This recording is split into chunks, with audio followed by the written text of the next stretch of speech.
Hola, bienvenidos. En este video quiero hablar de algunos términos que aparecen en la descripción farmacológica de los medicamentos y que muchas veces uno no sabe bien qué significan. Quiero explicarles superficialmente de qué se trata y tiene que ver con el tema de isómeros. Aclaremos en primer término qué es un isómero en química. Los isómeros son sustancias que tienen una idéntica fórmula elemental y un mismo peso molecular, pero una estructura diferente. En otras palabras, están compuestos por el mismo tipo y el mismo número de átomos, pero que se unen de distinta manera en uno u otro compuesto. Vamos a ver un ejemplo.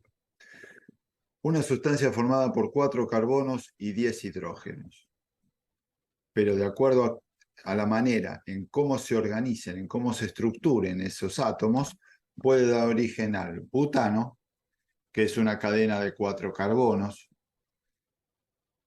que es un gas que uno conoce porque es el que se utiliza para recargar los encendedores o los cartuchos de gas de los anafes de camping, por ejemplo. Pero si se estructura como una cadena de 3 carbonos con un grupo metilo, que es este CH3 unido al carbono del medio, se denomina 2-metilpropano o isobutano y es una sustancia distinta que se utiliza, por ejemplo, como refrigerante, es uno de los usos que tiene como gas refrigerante, distinto al butano. Sin embargo, son isómeros porque los dos son C4H10.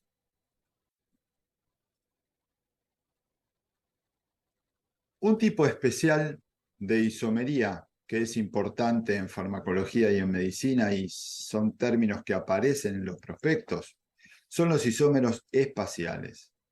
En este caso, los isómeros son idénticos en su fórmula elemental y también en su estructura. No tienen estructura diferente como los que vimos antes. Son exactamente iguales. Lo que varía es su conformación tridimensional, en cómo se distribuyen esos átomos en el espacio. Aquí tenemos los ejemplos de la D-alanina, que es un aminoácido, T-alanina y L-alanina, es decir, uno girado hacia la izquierda y el otro girado hacia la derecha. Y esto ocurre por la presencia de un átomo de carbono que se denomina carbono quiral, que tiene la propiedad de funcionar como como punto de rotación, a partir del cual la cadena gira en un sentido o en otro. Y entonces generan formas dextro y formas levo. Son los llamados estereoisómeros. Estéreo por espacio, son isómeros espaciales. Algún prospecto habrán visto que decíamos que es un enantiómero. ¿Y qué es un enantiómero? Los enantiómeros son estereoisómeros, como los que vimos en el slide anterior, con una característica, que no son superponibles entre sí.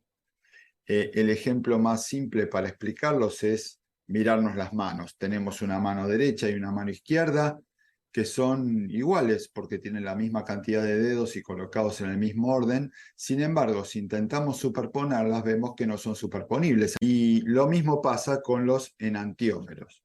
Son moléculas que no son superponibles entre sí a pesar de ser estereoisómeros. Y entonces son formas levo o formas dextro, como vimos también en el slide anterior. Dextro o levo.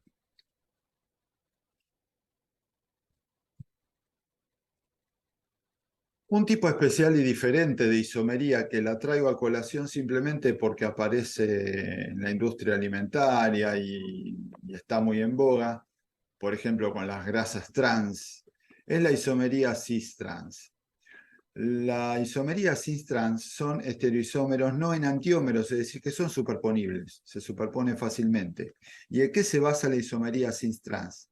En que cuando en la cadena de carbonos hay un doble enlace, es decir, un carbono insaturado, que le falta combinar uno de sus enlaces con alguna otra molécula y entonces lo hace con el carbono siguiente de la cadena, este doble enlace puede rotar y puede hacer que entonces en la cadena hidrocarbonada los grupos metilo queden del mismo lado, en cuyo caso se habla de un isómero cis, que forma, como se ve aquí, una cadena curva en ese punto de rotación.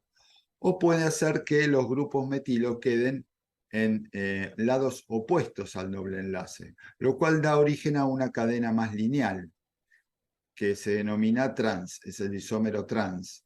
Los isómeros trans lineales son más fácilmente superponibles y se unen entre sí con facilidad a partir de atracciones moleculares, que son las fuerzas de Van der Waals, y entonces generan compuestos que son más bien sólidos a temperatura ambiente, mientras que los isómeros cis, que están presentes en los aceites, dan origen a formas líquidas. Otra palabra que en ocasiones puede aparecer en los prospectos es que se diga que un compuesto es un racémico.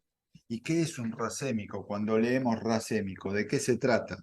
Los racémicos son mezclas de isómeros, dextro y levo, o RIS, que es lo mismo, en proporciones equivalentes, 50 y 50. Los racémicos son mezclas equivalentes de ambos isómeros. Un racémico tiene isómero D y isómero L en igual concentración, en igual cantidad, 50 y 50. Por ejemplo, ejemplos de racémicos.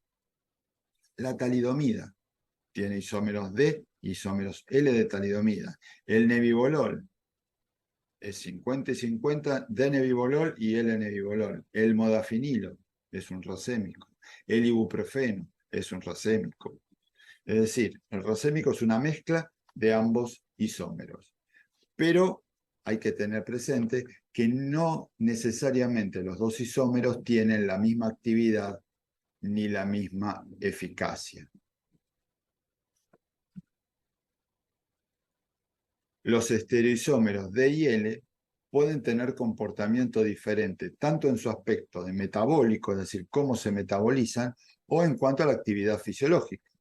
Por ejemplo, algunos ejemplos de nuestra línea, en el caso del modafinilo, que es un racémico, pero el isómero D se elimina mucho más rápidamente que el L, por lo tanto el efecto persistente que se observa depende del isómero L, no del D.